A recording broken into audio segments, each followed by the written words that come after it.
पूर्णमतः पूर्णमिदं पूर्णात् पूर्णमुदच्यते पूर्णस्य पूर्णमादाय पूर्णमेवावशिष्यते ॐ शान्ति शान्ति शान्तिः। श्रुतिस्मृतिपुराणानाम् आलयं करुणालयं नमामि भगवत्पादं शङ्करं लोकशङ्करं शङ्करं शङ्कराचार्यं केशवं बादरायणं सूत्रभाष्यकृतौ वन्दे भगवन्तौ पुनः पुनः। ईश्वरो गुरुरात्मेति मूर्तिभेदविभागिने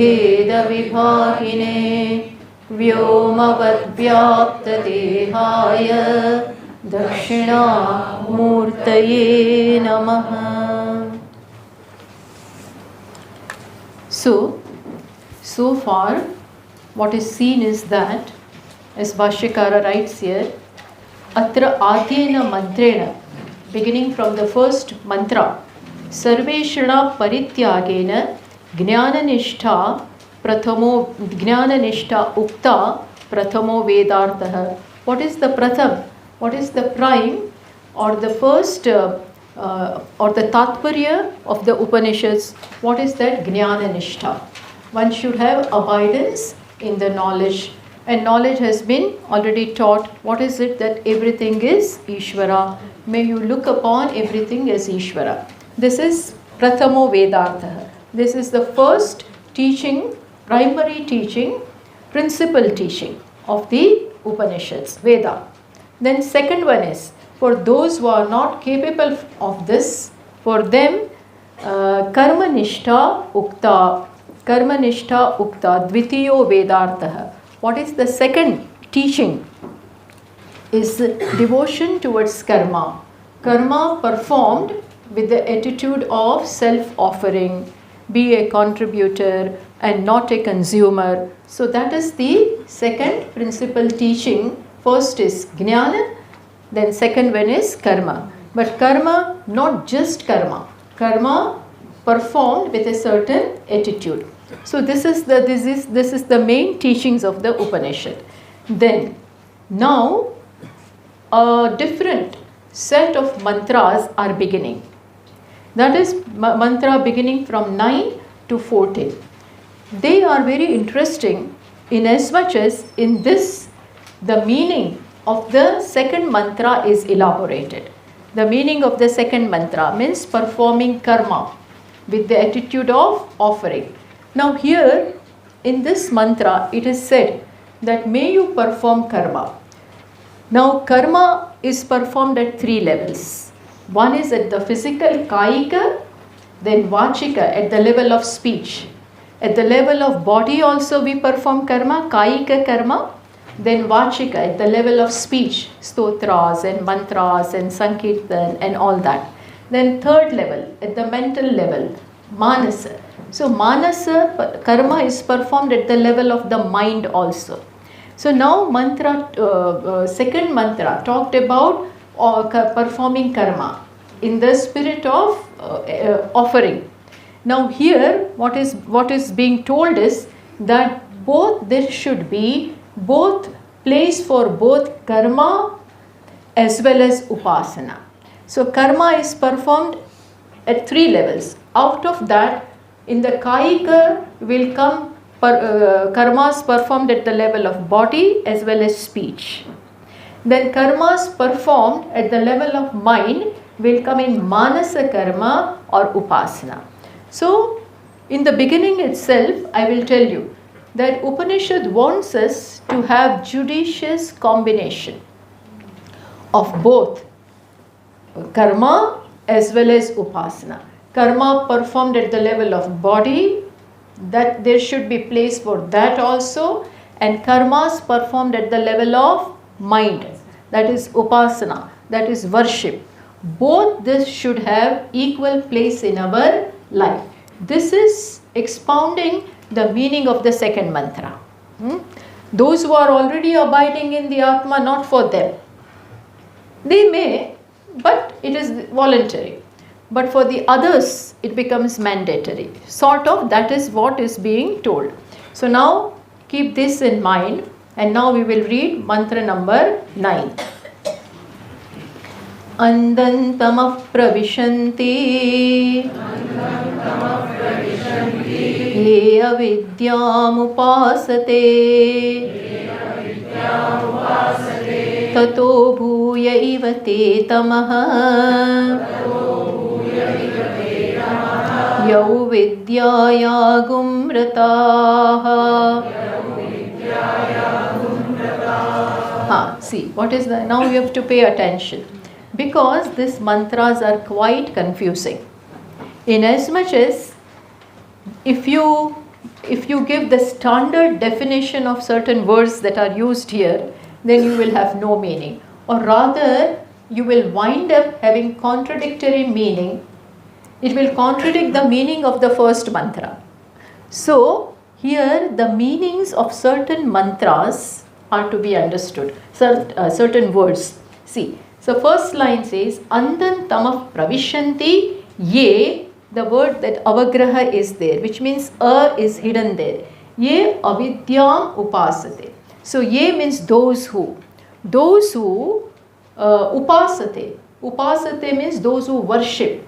Those who worship only avidya. Avidya means, here we will understand, avidya here doesn't mean ignorance. Avidya will mean karma. Karma is the cause, karma is the effect of, we talked about this last night. Karma is the effect of what? Is the avidya. From avidya comes kama and then karma. So first there is ignorance of your true nature. From that desire arises, and that to fulfill those desires we perform karmas. So karma is the effect and the causes. Everybody has taken coffee or not? Tea and break is for that. Tea and coffee.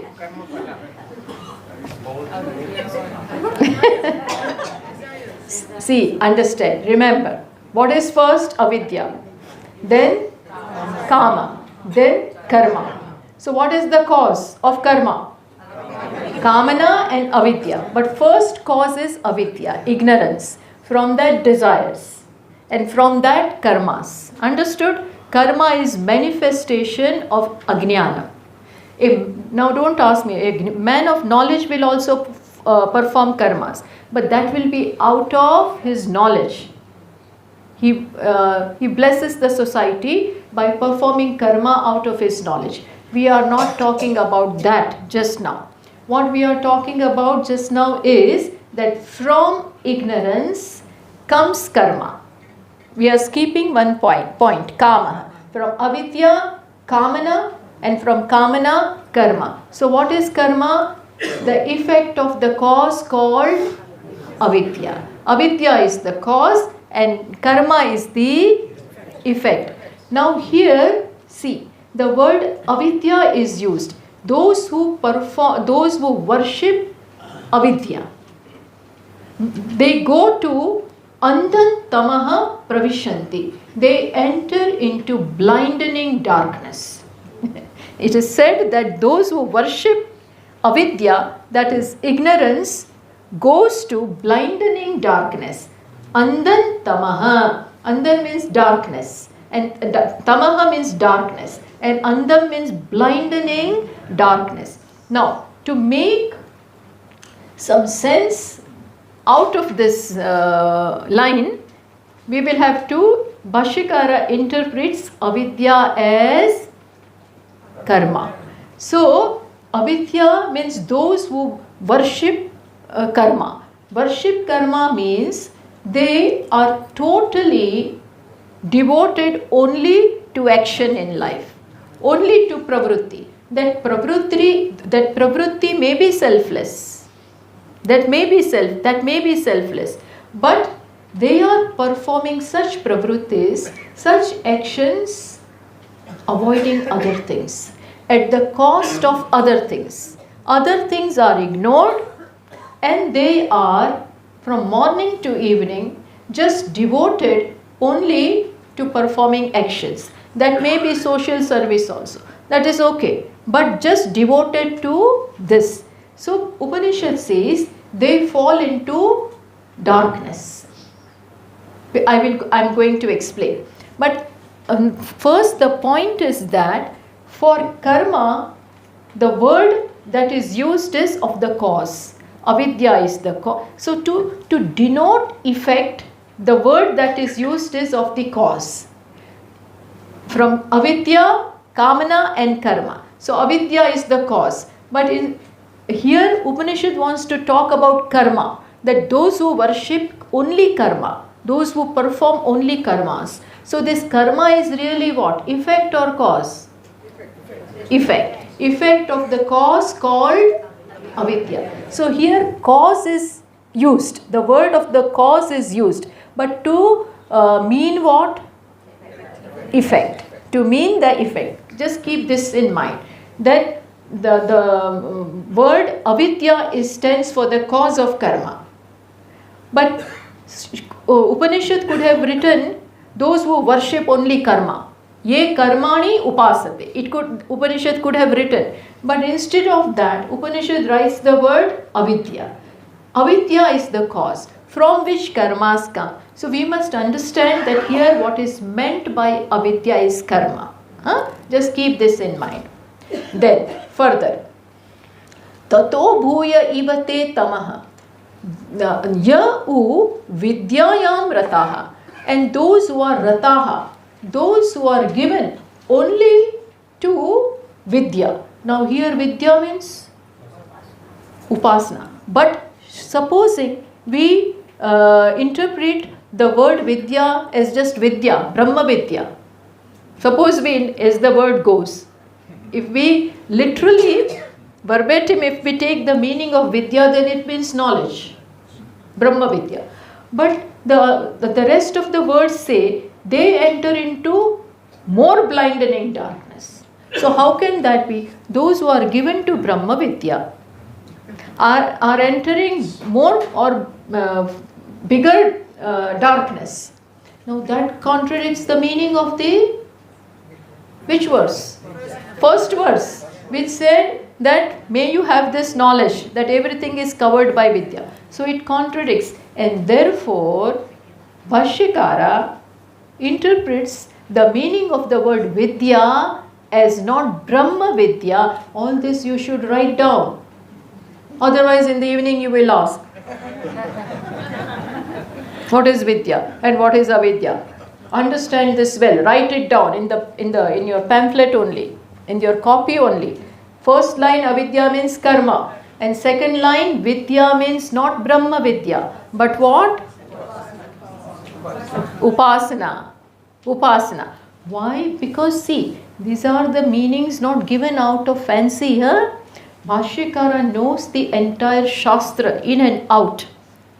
And he knows that Brahma vidya, by worshipping Brahma vidya, you cannot enter into further blinding darkness. That is not possible. Otherwise, Upanishad will be contradicting itself. So, vidya should be interpreted as upasana. But have you got any reference in the Shastra where word vidya is interpreted as upasana? Yes.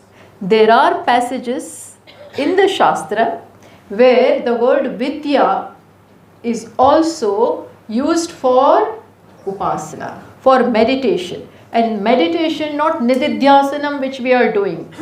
Nididhyasana means meditating upon the very meditator, meditating upon the self. Whereas other meditation means meditating upon something that is different from you. That is devatas. That is dhyana. And what we do is nididhyasana, meditating on the self, to know, to have familiarity with the self.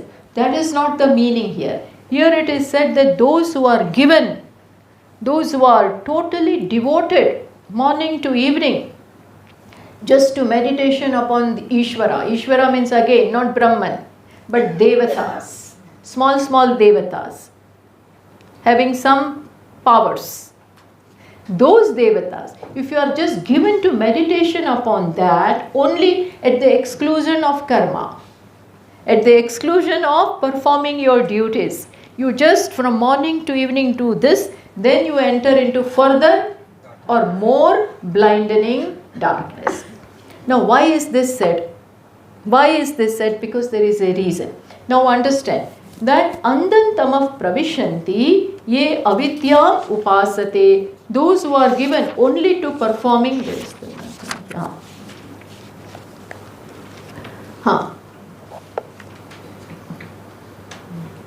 Karmanah vidyaviroha. So those who perform only karmas, they are condemned. And see what is the trend? The way Upanishad is proceeding, it is condemning, Upanishad is condemning or censuring those who at the exclusion of meditation upon devatas, just perform karmas. The karmas may be good, they are performing their duties, but there is no place for anything else in their life, just this. So they are devoting themselves to their active personality. Active personality they are developing. They are performing selfless karmas. So they will get what is to be the phala from that. That they will get. Purification of heart will come. That will come. But another aspect of their personality is neglected. And what is that emotional aspect? When you meditate upon Ishvara, then your emotional personality also gets developed. We will see that. But that is excluded by them. That is not paid attention to. At the cost of that, they are given just to performing karmas. So active personality they are developing. Whatever they are going to get from that, they will get. But other thing is missed out. So each one at the exclusion of other.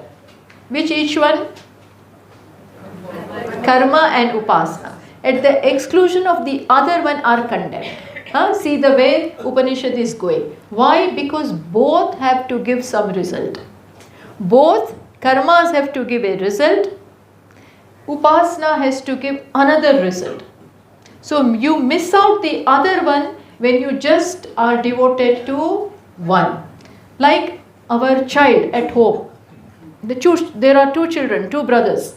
And the mother is telling one, you are all the time playing. All the time just given to play. And you are exercising and going to gym and this and that. So you will become like this laborer who didn't study and is now pulling a cart. That will be your lot. Mother is telling to this child. And the other elder son, he is all the time studying. All the time studying. Not playing, not watching TV, no exercise, nothing. So what does the mothers are very smart. What does she tell to this fellow? That you will be paying doctor's bills. Your body will be weak. This will be fine. But body is going to be weak. This is aching and that is aching all the time. Because that is not paid attention to. Only this is fine. So condemning him also because he is overlooking this. Condemning this fellow also because he is overlooking the study aspect. See, why? Not that you can censure this, but it is being censured precisely because the other aspect is overlooked. So the intention of the Upanishad is that there should be place for both in your lives, because both have some result. So we proceed to verse number 10, mantra 10. What are the results? Anyadevahurvidyaya Anyadahuravidyaya Iti shushrumadhiranam Yenastadvichachakshire. Why is Shruti condemning one at the exclusion of other? Because Anyad eva ahuhu vidyaya. Anyad ahuhu avidyaya. Those who know the results that karma as well as upasana can bring, they say what? That there is one kind of result by performing actions, selfless actions, give one kind of result, and by meditating upon devatas, you get another kind of result. This, see, Upanishad itself is so humble. What is it saying? Iti shushruma dhirana. This is what we have heard. Upanishad is telling us that iti shushruma. This is what we have heard from Mahatmas or those who know. Upanishad is telling. Who has expounded this? Who have given these definitions? Who know the result of karma as well as those who know the result of meditations. It is they who has reported this to us. We have heard this from them. So this, you see how the knowledge comes from parampara. They also are not saying Upanishad is also reporting from what they have heard from rishis. And it is saying that this is what we have heard. That there is one kind of result from vidya and other kind of result from avidya.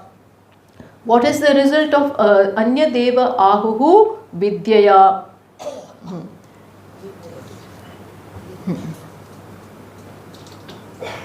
Vidyaya devalokah, vidyaya tada, from vidya, from upasana, you acquire oneness with the devatas.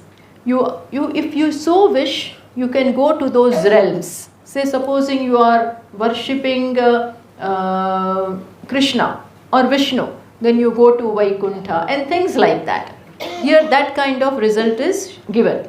And by performing karmas, you get another kind of result, which we will talk about. That you get antakarana shuddhi and things like that. So the different results are mentioned. Now, further, mantra number 11. Vidyam cha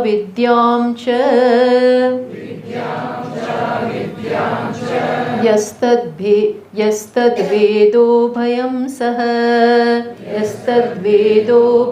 saha avidyaya mrutyum tirtva vidyaya amrutamashnute. Now see, the results are given. Vidyam cha avidyam cha yaha tad veda ubhayam saha. Those who know both this, those who have done both this in life. What? Vidya as well as avidya. They have performed karmas also selflessly, plus they have worshipped devatas also. Because both of this fall in karma.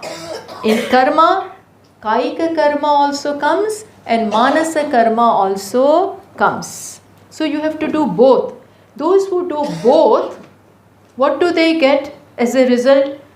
Avidyaya mrutyum tirtva. By performing karma. What is the meaning of avidya? Karma. So by performing karma selflessly, what do they get? They cross over mrityu.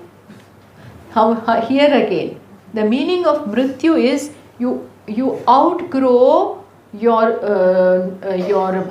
impulses, raga, dvesha, what all limitations of the svabhava are there.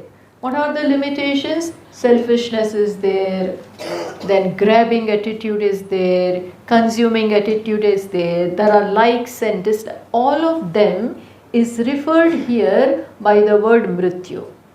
Mrityu means death.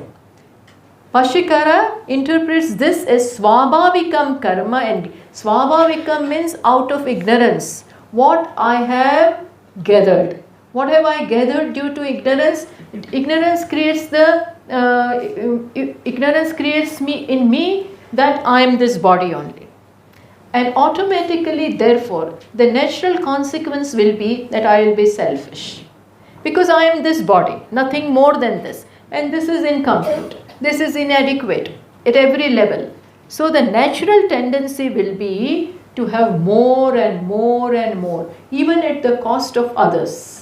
By fair means or foul, I must have everything. That will be the natural tendency or outcome of ignorance if not paid attention. If you don't pay attention to your swabhava, which was mentioned in the third mantra, Asuryanamate Lok, that was mentioned there, that if you do not work upon your swabhava, if you have a good disposition, that means you have earned it. You have worked upon it, maybe not today, but in past. As a result of which, you have love, care, accommodation, forgiveness, reaching out, all that is there. But if they are not there, then the swabhava is made of primarily what? Selfishness. That is predominant. Arrogance, anger, greed, asserting all the time, I am only right, I should have my way only. This is seen when people do not work upon their swabhava. Then this is like, it is likely, we won't make a statement that it is there, but it is likely that these tendencies will be found. And so we have to outgrow this. We have to come out of this, because this will not be for our own benefit. More we have of all that qualities, demoniac qualities, then we are that much far away from our true nature, which is what? Everything. Which is what? Love. Atma is full of love. Atma is full of care. Atma is full of non-violence, because it is just one. But we will be far removed, far removed from that if we do not work upon our personality, if we do not work upon our own mind. That is why Bhagavan also said, Atmaiva hyatmano bandhuhu, Atmaiva ripuhu atman. You will wind up becoming your enemy if you do not deliberately work upon your swabhava. If it is fine, forget it. But if it is not, then one has to work upon it. And that is the lack of good nature, lack of selflessness is here understood by the word mrityu. Not mrityu means mrityu doesn't mean death, but mrityu means this, swabhavikam karma and jnana. Swabhavikam means when you don't work up out of ignorance. Out of ignorance, what will be there? So when avidyaya mrityu, when you perform karmas selflessly with the attitude of karma yoga, that may by this karma let others benefit.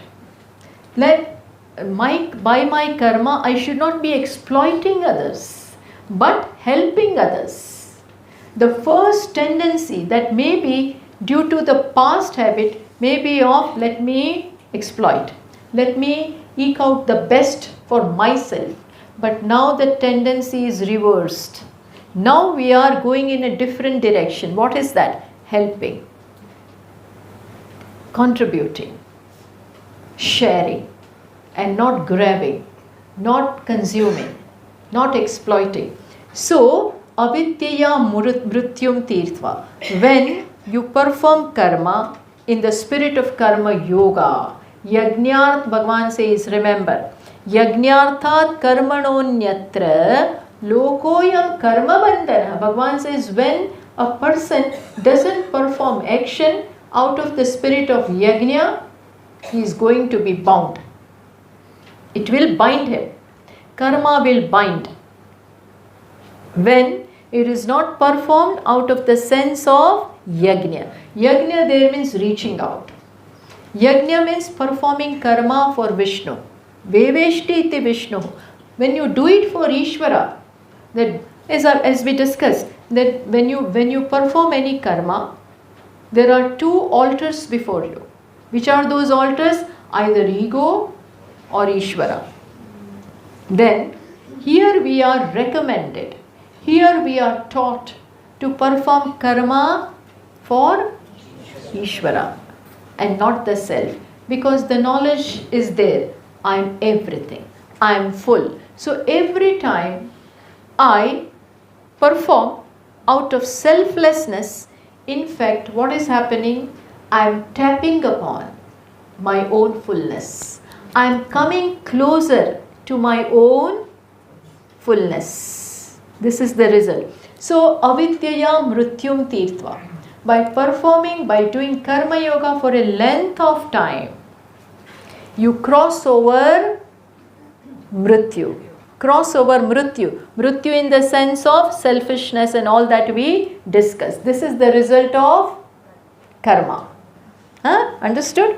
And then, when you perform meditations, Devata's meditation, then what do you get? Vidyaya amrutam ashnute. What is the result of the meditation upon Devatas? See, when you meditate, we have, as I said, we have two aspects. Emotional aspect is, emotional personality is also there, active personality is also there.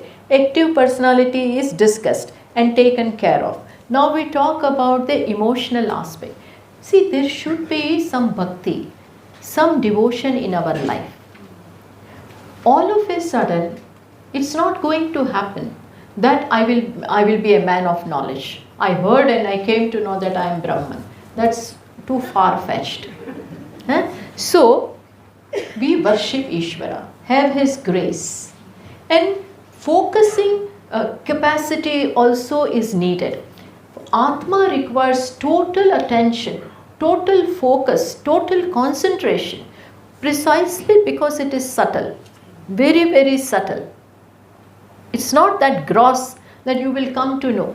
So, mind also has to become what? Subtle, sharp, sensitive, focused.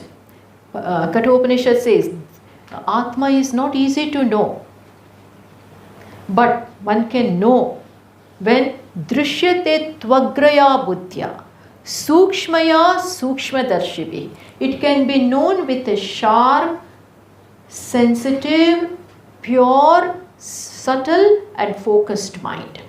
See, your mind, the object of the means should become like the goal. Or if I want to see this, then my eyes should be tuned to this. Then only I can see this. Similarly, my mind should be something like Atma. Pure, sensitive, sharp and subtle. Only then and then will it become ready to know the self. So, Upasana is also required. Upasana, worship of the Devatas, make the mind first of all pure also, loving also, and it becomes focused. Because you are meditating upon the Devata and his qualities. That is why Bhagavatam is there. That is why Ramayana is there. Where Rama is described in Ramayana is nothing but dharma. When you meditate upon Rama, means you also imbibe those qualities. Mind, what mind has the tendency to become like what it thinks of. When you think upon that, when you think upon Bhagavana, mind gets the akara of Bhagavan. Bhagavad akara it gets. When you think of, supposing you are thinking of your, thinking all the time about your, about the role model. You have a role model in life and you all the time mind is focused. Supposing Virat Kohli is your role model. how he bets and how he does this and how he, so much so that what he eats, his fitness level and everything. All the time your focus is there. In course of time you become like that.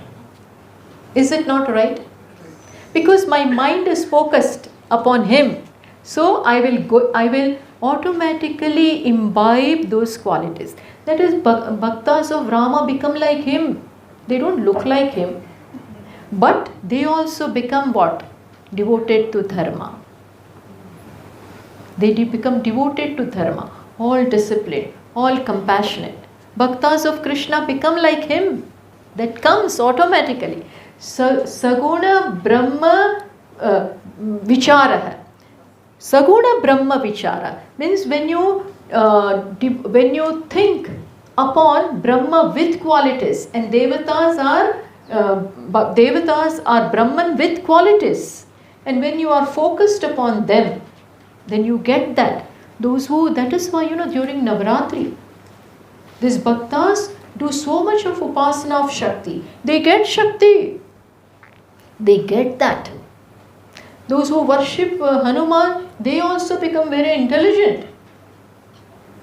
Things like that. So, even that has to have a place in our life, so that we become like them. So that when meditation requires, constant flow of thought on the object of meditation, at the exclusion of other things. So, one thought of Rama and his qualities, other thought also of that, third. So the flow of thought flows towards the object of meditation. That is training your mind. Those who do upasana are very focused. And without focus, tell me, what will you know? Nothing is possible. Oh, I sat and then I want to go and have tea, and then get up and talk, and then go out. What will you know that way? Sit and think and study. Every 5 minutes you are getting up. Naturally, mother will scream. Sit down and study means study. Don't look there. Somebody, otherwise he won't get up to open the door. But today he will open.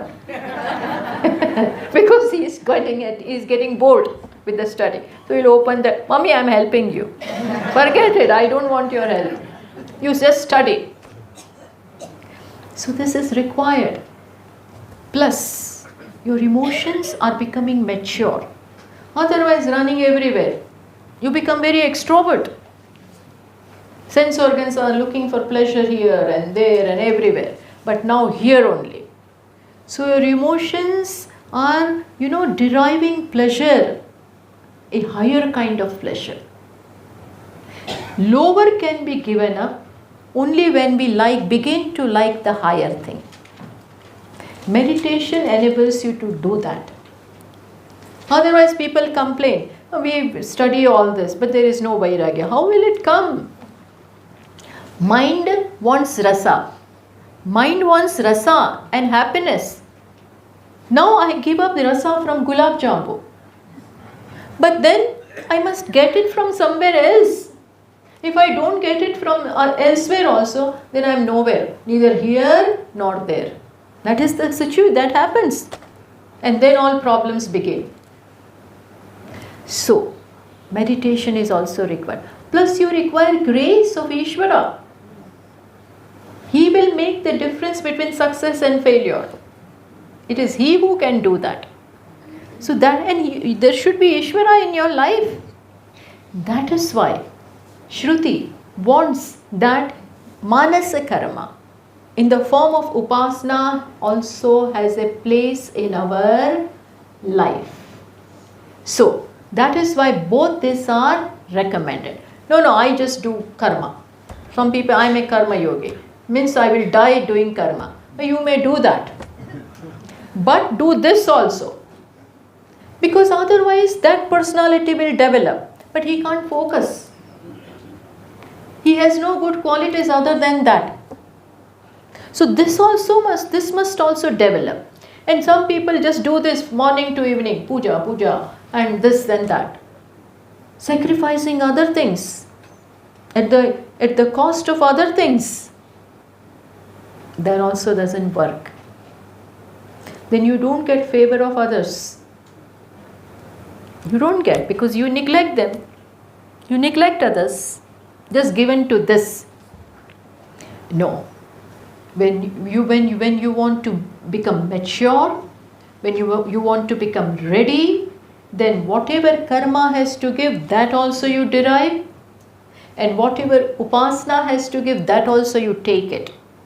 That is why your personality will be full. Personality will be well blossomed personality. Otherwise, one thing is good, but other thing does. Suppose somebody can cook very well, but then I cannot go and buy anything. I cannot do any shopping. I have no knowledge. Somebody has that, but cannot cook. This just a very ordinary example I am giving. So what will the mother and father say? Learn both.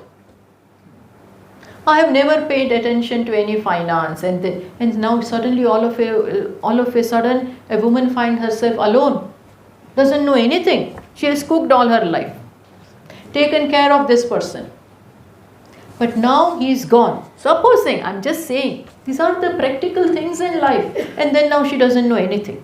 She can't even go out because always he is taking her everywhere.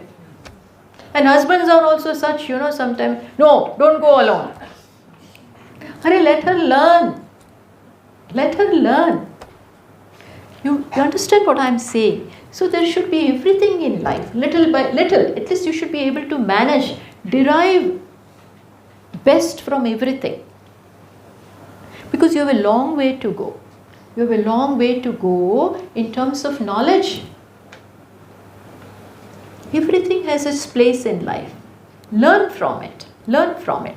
So it is with this intention that Shruti, Upanishad is condemning just one thing at the cost of other, with the intention that you may combine both. You may combine both. Because with performance of karma, that is karma yoga, you will become pure. Likes and dislikes will go. And with the upasana, what will happen? You will have that focusing ability, plus grace of Ishvara. Plus your mind will become like that. Then further. So this is over. Here Upanishad talked about combining karma and upasana. Now, in upasana, which kind of upasana should I do? Again, that can be a question. Because in the olden times, there were so many meditations given in the Vedas. As we saw in Aranyaka Vibhaga, in Aranyaka section of the Vedas, so many upasanas were there. Today we are not familiar with all that, but they were there. So a question may arise as to which kind of upasana should I do. So now Upanishad proceeds to reply that. Come on, mantra number 12. Andantamah pravishanti ye sambhutim upasate tato bhuya ivate tamaha yau sambhutya gumrataha.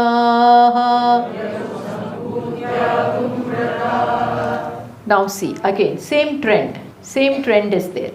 But just make a note in the first line that Andantamah pravishanti, ye, there is an avagraha. That is a.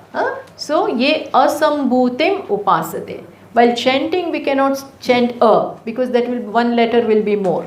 So, we chanted sambhutim upasate, but understand that first that word is actually asambhuti. Asambhutim upasate. So, Upanishad is saying that those, now asambhuti means what? First of all, let me explain. Sambhuti, bhu means to become. To that sam is applied. Bhu means to become. The root is bhu. To that sam is applied, added. So it becomes sambhuti, means becoming very well. Becoming very well. And asambhuti means, asambhuti will means something which is unmanifest. And sambhuti means manifest. Sambhuti means manifest, or that which you see, or that which you perceive. And asambhuti means that which you do not perceive, but which is there, which is the cause, not perceptible. Just as the seed will be what? Sambhuti or asambhuti? Asambhuti. Tree will be sambhuti. Sambhuti means manifest, and asambhuti means unmanifest, unknown. Avyakta, vyakta. Unmanifest, manifest. So seed will be avyakta, tree is vyakta. Or in this case, clay is asambhuti or sambhuti. What is sambhuti and asambhuti here? Clay is asambhuti and pot is sambhuti, manifest. Similarly here, gold is asambhuti and bangle is sambhuti. Now, the second line says that those who are given, tato bhuya ivate tamaha yau, those who are given, are dwelling only upon sambhuti, manifest creation, vyakta creation, they go into further blinding darkness. And those who worship only the cause, only the unmanifest, they go into simple darkness. And those who manifest, those who dwell upon manifest creation at the cost of the unmanifest, they go into further blinding darkness. Why again here? Upanishad wants us to have a combination of meditation upon both manifest as well as unmanifest. Know the manifest as well as unmanifest. Not one at the cost of others. Why? Because both, cause also has to give you something, effect also has to give you something. That is why. So, what have they got to give? So here, just for your information, asambhuti can mean unmanifest or avyakta, that is the cause of the creation which you do not see, or anything which you don't see, like seed, you don't see. But without the seed, the tree cannot come. So, asambhuti will be cause and sambhuti will be effect and manifest, and the karya jagat, what you see before you, will be sambhuti. Okay, now why is Upanishad asking? This is now meditation. Both the subjects pertain to meditation. Should I worship manifest creation or unmanifest? Should I worship cause or the effect? That is the point. Then, mantra 13. Anya devahur sambhavad Anyadahur sambhavat iti shushrumatirāṇām yenastadvichachakshire. See, Shruti says that this is what we have heard from those who know. Those who know, they have reported this to us. Iti shushruma dhīrāṇām, from the dhīr purusha, from those who know, this is what we have heard. Ye nastad, those who knew all this very well, they have reported this to us. What? That anya deva ahuhu sambhavat. There is one kind of result from worshipping the manifest, the effect, and there is another kind of result coming from worshipping unmanifest. Like what let us now see the examples. See, either sambhuti means see, just as at our individual level, there is causal body, then there is subtle body, sukshma sharira. This we discussed last night. Causal means ajnanam, then subtle body, sukshma sharira, then sthula sharira. In the same manner, at the cosmic level too, first will be what? Ajnana, that is avidya, that is prakriti or avyakta. Just as here avidya, similarly at the cosmic level, first is, it is called Ishvara, it is called Ishvara, not our Ishvara, but avyakta, unmanifest, or prakriti. the prime cause, which is not seen. From that, at the cosmic level, comes first expression is Hiranyagarbha. Totality of all the subtle bodies, totality of all the Sukshma Shariras is nothing but Hiranyagarbha, is totality of all subtlety. Jnana Shakti is there, power of knowledge, power of action, power of everything is contained in that totality of the subtle bodies, that is Hiranyagarbha. Then further manifestation will be what? Virat, or this manifest gross creation. Just as Avidya, then Sukshma Sharira, then Sthula Sharira. Similarly, at the cosmic level, first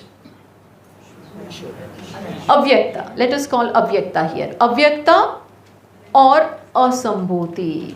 Asambhuti. And then Hiranyagarbha. That is Sambhuti.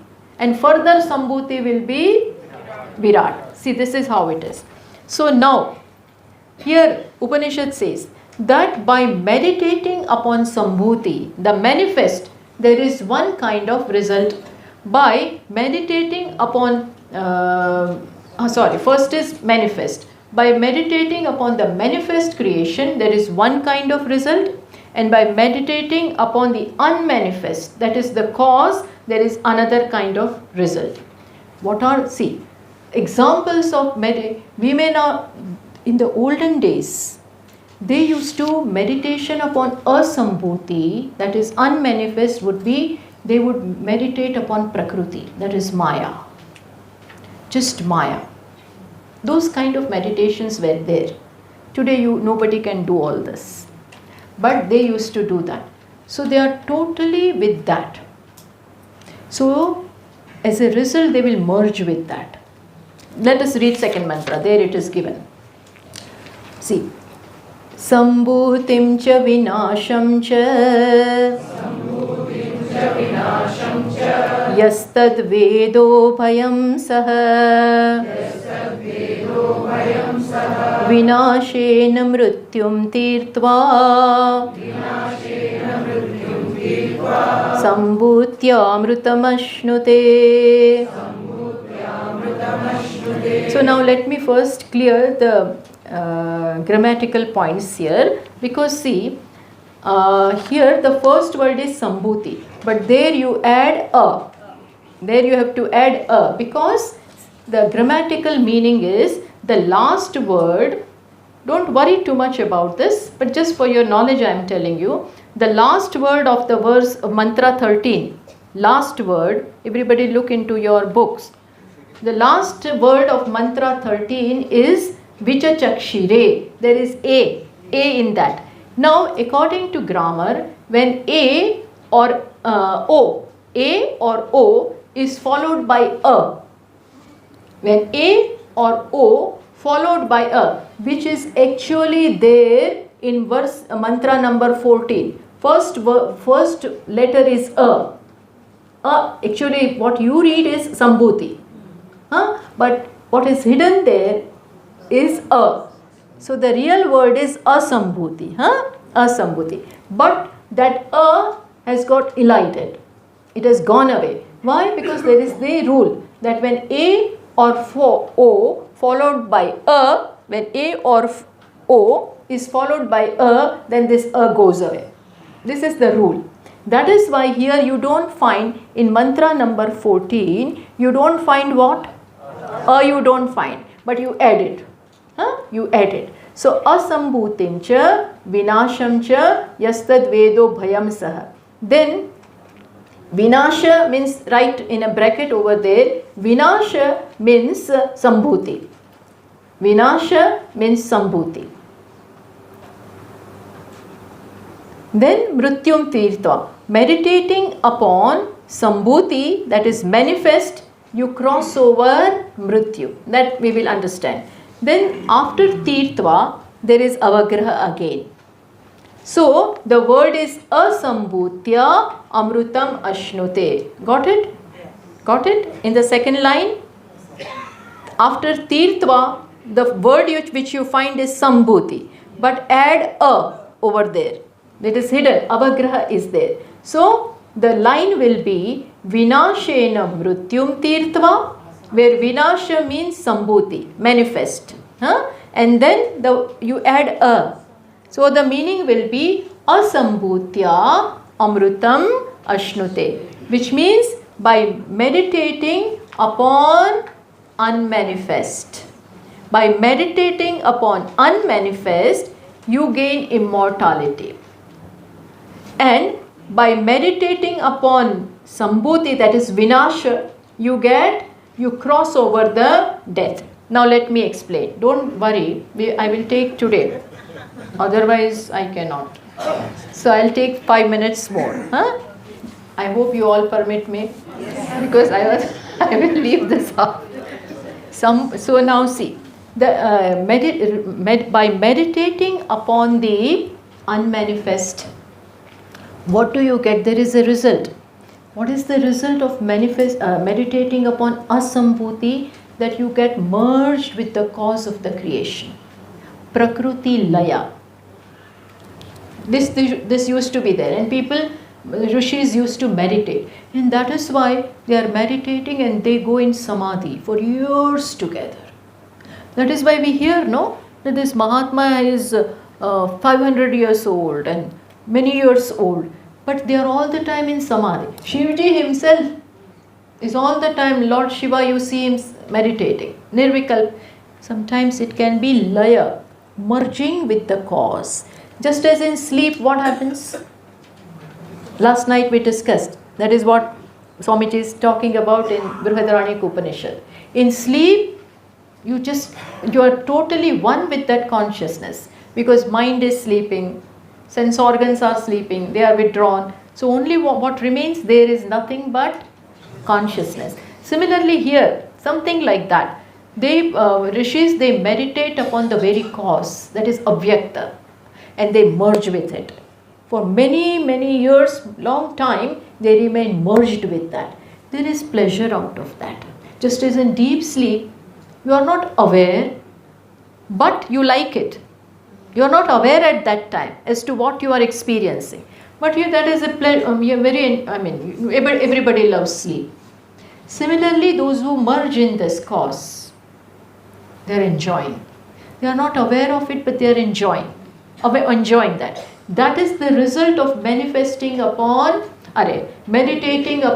unmanifest. Okay. Now, when you meditate upon the manifest means this creation, and also the subtle level of it. Then what are the results? The result is Upasanena Aishwaryam Adharma Kamadi Dosha Jatam Mrutyum Tirtva. Virata, as Hiranyagarbha, as I said, is the repository of all Shaktis. Shakti means Jnana Shakti is there, Ichha Shakti is there, Kriya, all the powers are there. Where? In the Hiranyagarbha. In the totality of all the subtle bodies, which is here termed as Hiranyagarbha, all the powers are there. So if you are meditating, and even if you are meditating upon some devata, every devata has some power. You get that. And when you meditate upon the repository of all the powers, you get all those powers and things like that. What? Aishwarya. Then we hear that some Mahatmas and some devatas, they have Ashtasiddhi. Hanumanji himself, Ashtasiddhi, Navanidhi ke Data. He had all the 8 powers. Which are those 8 powers? So, Anima, Garima, just to briefly I will tell you. 8 power. Anima means the power of becoming small. Anima. Then Laghima. Laghima means becoming light and light.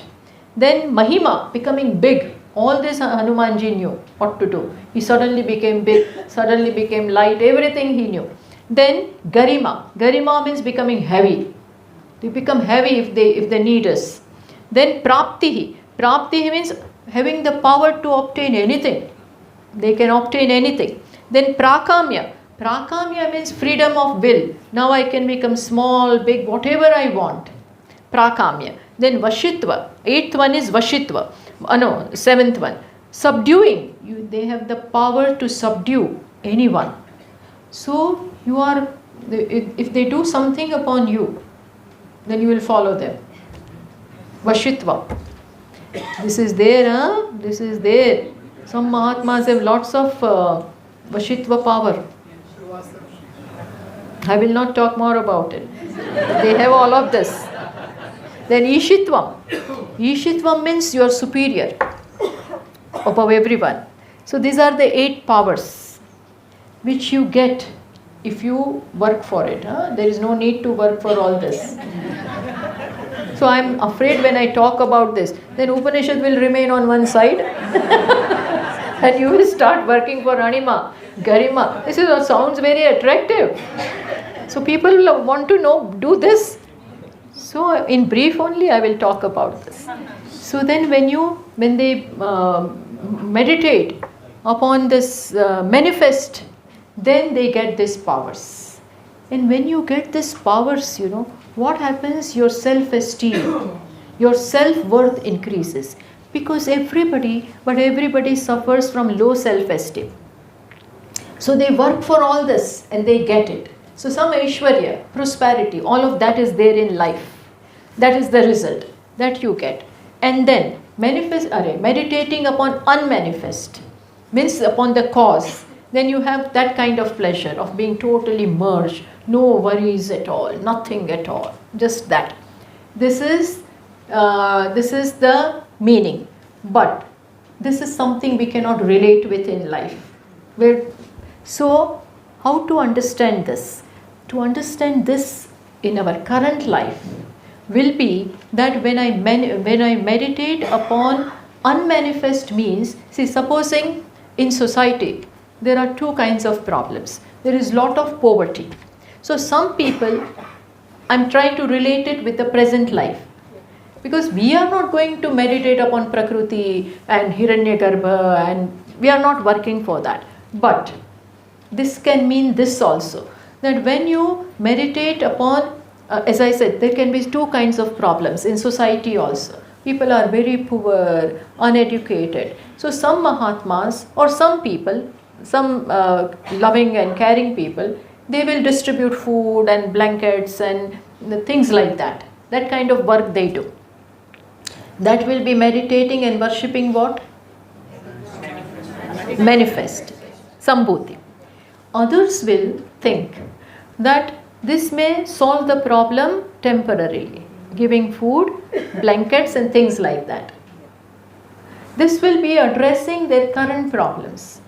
But after some time, again they will be where they are. So let us give them something more. Let us educate them.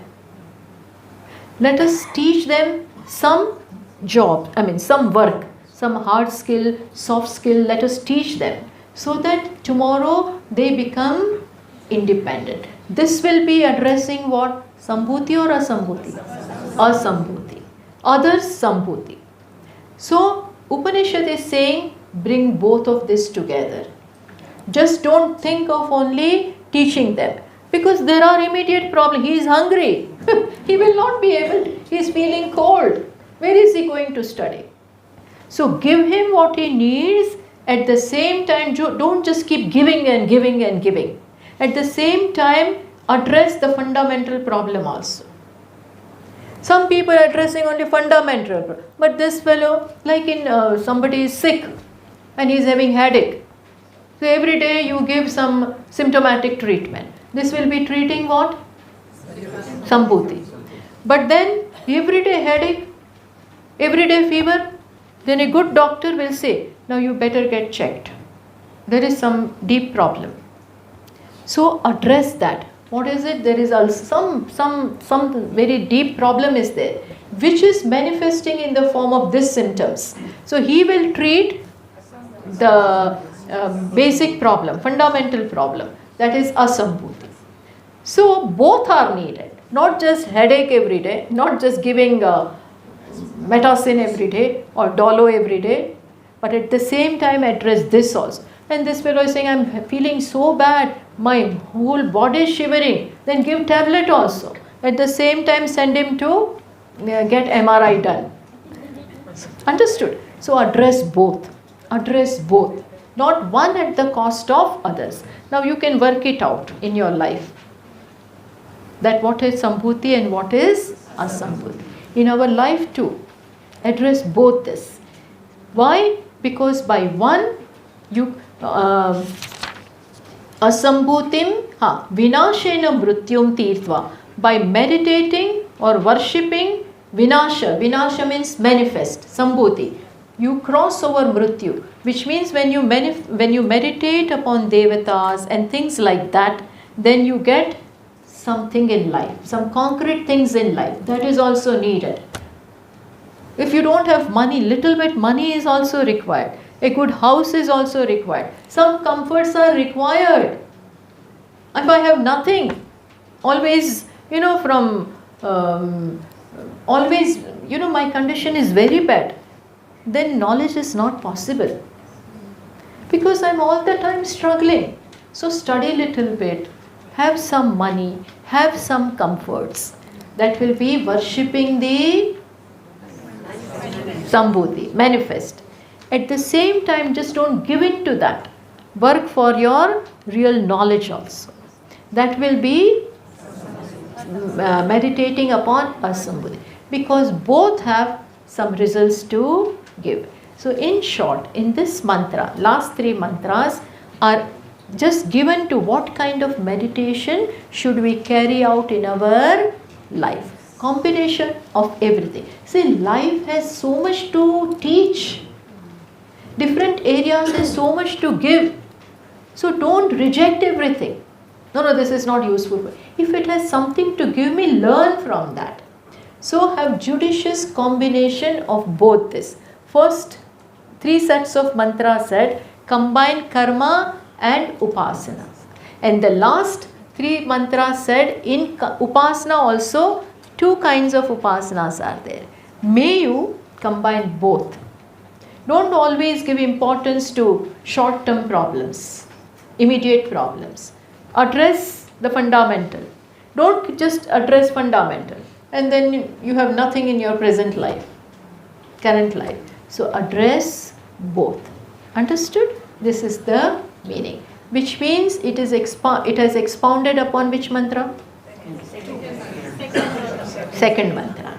This is not with respect to knowledge, but preparation. Karma Yoga. This comes within the fold of Karma Yoga. Now, this is over. Now, last mantras, beginning from mantra 15 to 18, are in the form of a prayer. Prayer of a dying person. A person who has done everything in life. He has performed karma as well as upasana, and now he is about to die. And he sees. And then the kind of prayer that comes out from his lips is the last 5 mantras, which we will see tomorrow. Can I ask you one question? Actually, you said the Sambhutincha Vinashancha. You should read it as Asambhutincha Vinashancha. Actually, both are 13 and 14 are different mantras. So I am wondering how are we able to carry forward? There is one question. And second thing, when you see Shankar Bhashya, he is also saying Sambhutincha Vinashancha Yastat Vedo Bhayam Saha Vinasho Dharma Yasya Karyasya Asatena Dharmena Adharme Abhidena Uchchate iti Vinasha.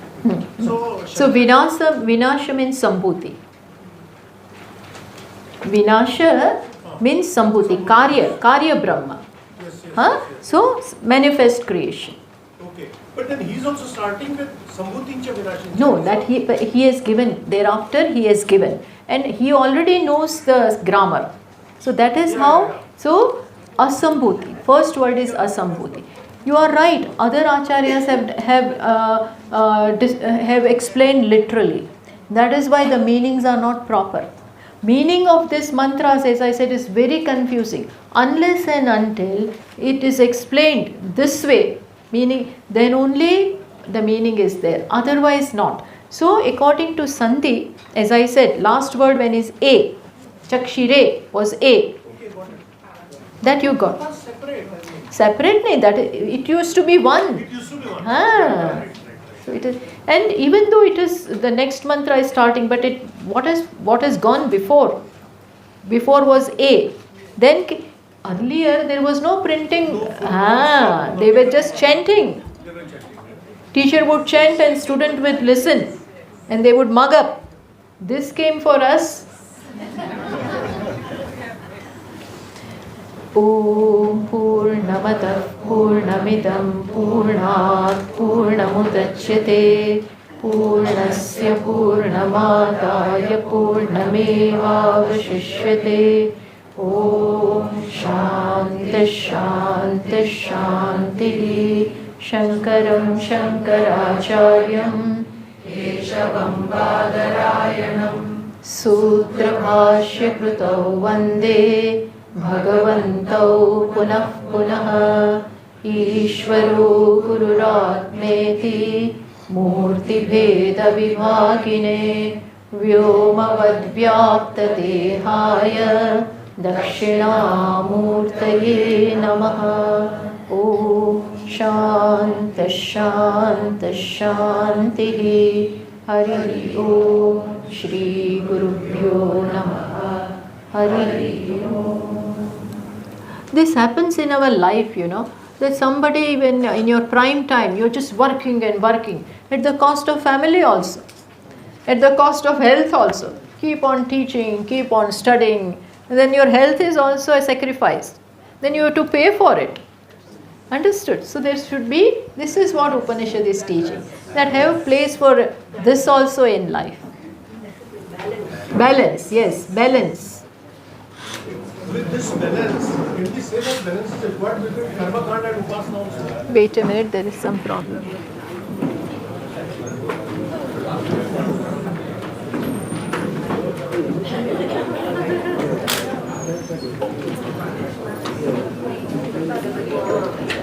Thank you very much, Swami. Oh. Very enjoyable always.